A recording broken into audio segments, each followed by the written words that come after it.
Bonjour Patricia. Bonjour Anne. Bonjour à tous. Bonjour à tous. Aujourd'hui Patricia, on va parler de sons, les sons, et qui vont nous amener aussi à parler de plein d'autres choses comme de la musique, des chants, des fréquences sacrées. Voilà. Alors, quand on parle de sons, souvent on entend dire qu'ils ont un impact sur notre humeur, hein, sur notre santé, sur nos émotions. Donc on va voir toi ce que tu penses de ça. T'inquiète pas, on va avoir le temps d'y revenir. Alors, sachant qu'on prévoit à peu près 2 vidéos, peut-être plus, on va voir où nous mène ce thème-là. Ouais. Donc, déjà, un son, c'est une fréquence. On est d'accord là-dessus? Ouais. Hein, voilà, la définition que j'ai trouvée, c'est les sons sont des fréquences qui vibrent et se propagent dans leur environnement. Oui. Bon, voilà. Dessus, il n'y a rien de particulier à dire. Voilà. On va commencer par explorer le son Om, si tu veux bien, parce que c'est. Alors, on nous dit que c'est le son primordial. Alors, je vais peut-être mettre des. Pas vraiment, mais ouais. Voilà. Alors, bon, déjà, voilà. Qu'est-ce que tu en. Parce que alors, pour moi, c'est pas le son primordial, non, parce que pour moi, le son primordial, ça serait le premier son qui a existé.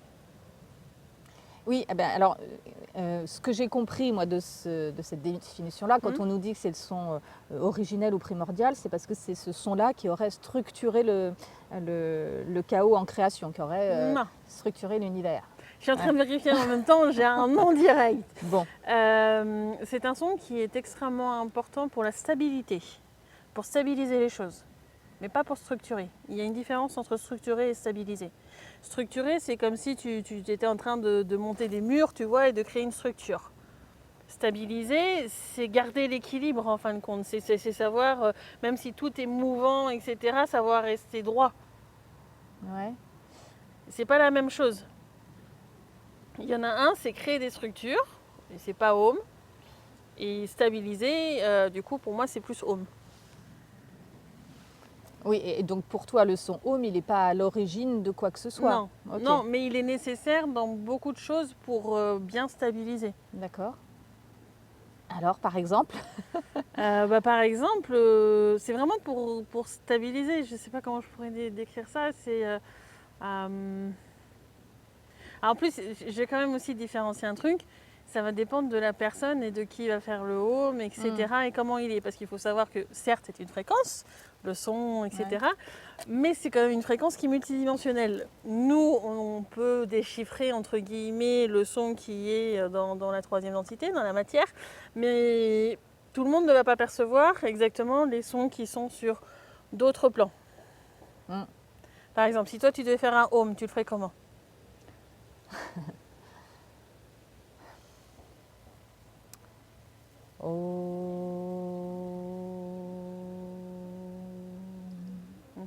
Maintenant, je vais vous montrer si moi je fais un home.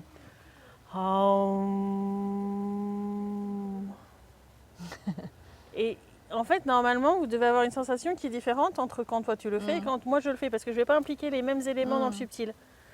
Ok. Alors, bon, le home, moi je l'ai chanté souvent.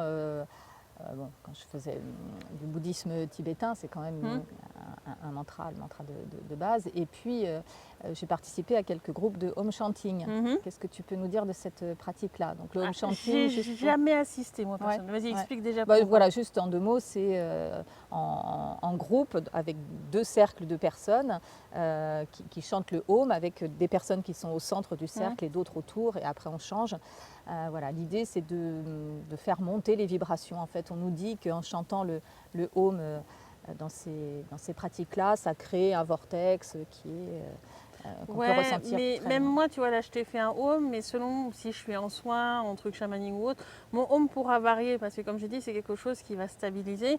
Donc, moi, je vais devoir percevoir dans le subtil les éléments qui ne sont pas stables pour que mon home soit adapté en fait à la circonstance, à l'environnement, etc. Donc du coup, tu n'as jamais 2 fois le même home de base, parce que dans le subtil, sur le côté multidimensionnel, il va changer. Et en plus, la plupart des personnes aujourd'hui, en tout cas c'est ma vérité à moi, ne contrôlent pas ce qu'ils font sur les différents plans. À partir de là, il peut y avoir un home qui devient très destructeur. Parce que si sur les autres plans, dans le home dans la matière, on a l'impression que c'est un beau son, etc. Et que dans le subtil, en fin de compte, c'est des éléments qui vont être destructeurs, qui sont ajoutés, enfin, qui sont sur les couches multidimensionnelles, ça peut devenir un home qui est destructeur. Donc c'est pas forcément bon. Pour moi, il faudrait vraiment que soit les personnes ont conscience réellement de ce qu'ils font et qu'ils sont dans des bonnes intentions. Et dans l'idéal, je dirais, quand on fait ce genre de son, demander à ce que ça soit vérifié par la justice licite, encore une fois dans le subtil, pour vérifier que, même si on n'en prend pas conscience de tout exactement dans le subtil, qu'il y a des êtres qui sont capables de vérifier ce qui se passe sur les autres plans, qui vérifient que ça soit fait dans une bonne intention. Oui. Alors, je pense que les gens dans ces cercles-là, puis il n'y a pas qu'en home chanting qu'on chante le home, dans plein d'autres pratiques, on récite le home en groupe. Je pense que l'intention des personnes, c'est vraiment, ils la considèrent comme une syllabe sacrée en fait, c'est une syllabe sanscrite dite sacrée voilà. Pour Donc, moi, elle n'est pas plus sacrée que d'autres choses. Elle ne fait pas partie des éléments dits sacrés dans le subtil. C'est ma vérité, encore une fois. Je sais que tout le monde n'aura pas cette vérité, mais je comprends que beaucoup y trouvent un élément qui soit essentiel, parce que la stabilité est quelque chose d'essentiel. Mais j'y vois pas quelque chose de sacré, parce que sacré, c'est, quand j'en avais fait une vidéo, c'est vraiment quelque chose de particulier où on a avancé dans les apprentissages. Et il faudrait que pour avoir un home qui est sacré, avoir quelqu'un qui le chante, qui soit sacré et qui donne l'intention d'avoir un home qui est sacré.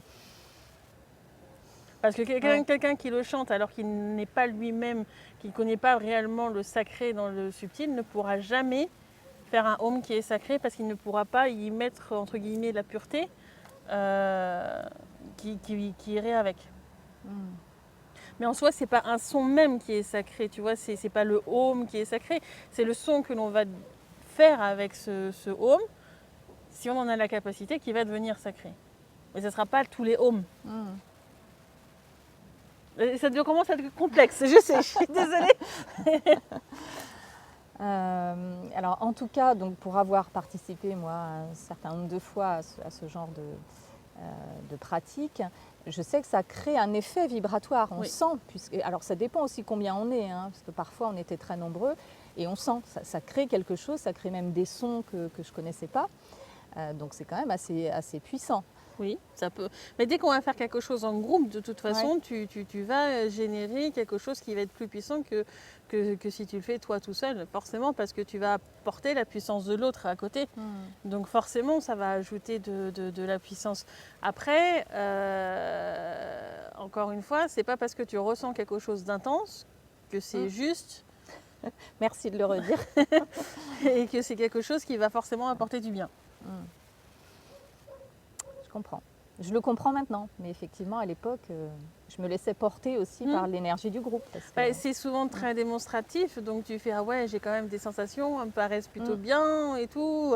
Bon, ok, ça doit être bien. » Mais en fait, c'est bien de revérifier derrière avec son nom, son pendule ou autre, est-ce que réellement, c'était des choses qui étaient exemptes de corruption, tu vois. Et cette notion d'exemple de corruption, malheureusement, aujourd'hui, elle n'est pas encore très existante dans le monde dit spirituel ou énergétique. Très bien.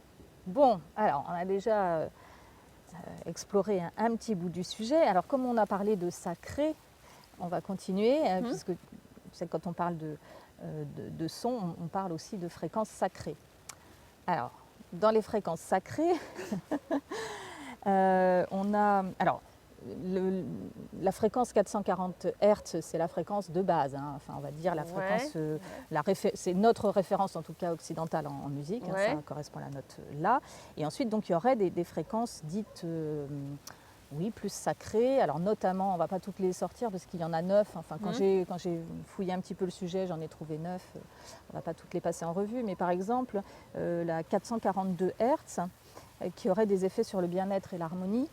Et c'est notamment ce qu'on retrouve dans le canon de Pachelbel. Qui est très très bien. Ouais. Quand il est dans cette fréquence-là, on va préciser le 440 que tu disais tout à l'heure,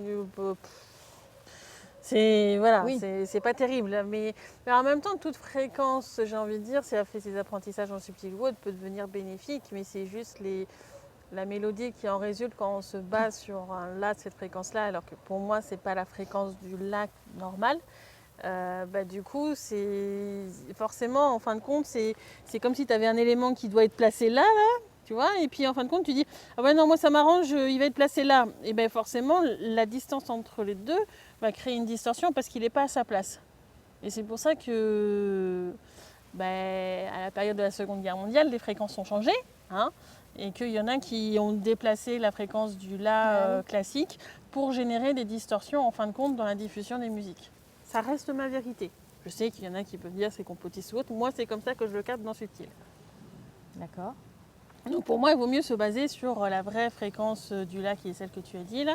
Je me souviens jamais par cœur des numéros des fréquences. Je suis désolée. Ah oui, donc 432, Ouais. ce serait cette référence-là Ouais. en fait là. Ah oui, La ok. correcte, c'est celle, la Ah 432. oui, ok, d'accord. Pour le La. Oui, Pas pour d'accord. le sol ou Ah autre oui, truc, tu vois. d'accord. Enfin, faut vraiment Ouais. se baser sur un La pour Ouais. moi à cette fréquence-là. Et d'ailleurs, c'est marrant parce que tu vois, j'ai vu il y a quelques années qui était un ancien ingénieur du son et j'avais emmené mes Paul tibétains. Et en fait, il avait cherché le son, tu sais, parce que habitude d'anciennement, c'était son ancien métier. Et en fait, il avait vu que tous mes bols étaient en fin de compte sur une fréquence autour, qui était basée sur le 432. D'accord. Et donc, voilà, il avait été un petit peu étonné d'ailleurs, mais moi, c'est le son qui me correspond. Et encore, je pourrais avoir un bol qui est dans la matière en 432 Hz et que ça me fait tort aux oreilles parce que dans le subtil, il y a plein de merde. Donc moi, quand j'ai un nouvel instrument ou autre, on le fera peut-être une fois en vidéo. Je ne sais pas ce que ça peut donner parce qu'après, il y a quand même les enceintes ou les écouteurs, etc., qui peuvent encore reperturber. Mais vraiment, moi, le son, quand j'ai un nouvel instrument, je vais toujours avoir tendance à y jouer régulièrement et tout ça dans les premiers jours pour pouvoir justement percevoir les perturbations qu'il y a sur les autres plans et pour pouvoir équilibrer en fait le son sur toutes les plans ou couches que moi j'ai accès. Ok. Est-ce que tu dirais donc que la fréquence 432, elle est synonyme de bien-être et d'harmonie? Encore une fois, ça dépend. Si tu dis que c'est par rapport à un La 432, elle est bien positionnée, donc elle peut apporter l'harmonie, etc. D'accord. Tu me dirais un Mi 432, ça irait pas. Ouais. C'est pas la fréquence en elle-même, c'est l'association qu'on va y mettre aussi dans une partition de musique. Parce que entre les harmonies, les accords, etc., va apporter quelque chose. Ok. Alors, il y a une autre fréquence dite sacrée dont on entend quand même assez souvent parler, c'est la 528 Hz. Voilà, je ne sais plus quelles sont ses vertus supposées, mais est-ce que ça te parle, toi, cette fréquence-là? En fait, toutes ces fréquences-là sont juste liées à une note particulière qui va amener quelque chose. Pour moi, c'est pas en se basant sur quelque chose. Si notre note de référence est le La, et c'est souvent ce que l'on a quand on accorde quelque chose ou autre, on se base sur le La. Pour moi, il faut rester sur le 432. Si tu vas sur une autre fréquence, du coup, c'est une autre note. C'est comme si tu disais, la partition, elle est accordée sur le Fa, et puis l'autre, elle est accordée sur le Si dièse. Je sais pas, tu vois, mais voilà. C'est juste ça la différence. Oui, mais tu sais bien que sur YouTube, par exemple, on je trouve sais, plein de vidéos de relaxation, de méditation. J'en ai peu écouté. Ouais. C'est vrai que moi, pendant une période de ma propre évolution, j'étais plus attirée vers des choses qui étaient 432 Hz. Les autres m'intéressaient pas plus que ça, donc c'est un peu compliqué d'expliquer plus parce que du coup, j'ai moins expérimenté. En fait, pour moi, de dire telle fréquence ou telle fréquence, si je veux faire un parallèle, je dirais c'est un petit peu comme un chanteur qui a du coup une certaine plage sur laquelle il peut chanter et qui va dire on va changer la tonalité pour que je puisse chanter dans ma voix classique, etc., sans avoir à forcer ou autre chose, tu vois. Pour moi, c'est plus ça quand on va changer la fréquence de la musique. Mais c'est pas pour autant que ça va forcément avoir un bienfait autre pour moi, en fait. Il faut que les notes soient placées à la fréquence qui correspond tout simplement. Après, pour moi, c'est presque artificiel. La vidéo étant très longue au moment de l'enregistrement, Anne et moi-même avons décidé de la séparer en 4 parties. Nous vous disons donc à la semaine prochaine pour la deuxième partie. Très bien. Eh bien, on va suivre ces conseils. Merci beaucoup Patricia pour tous ces éléments. Merci Anne. Et puis on se retrouve bientôt pour Pour d'autres d'autres thèmes. sujets. Voilà. À Merci. bientôt. Au revoir. Au revoir.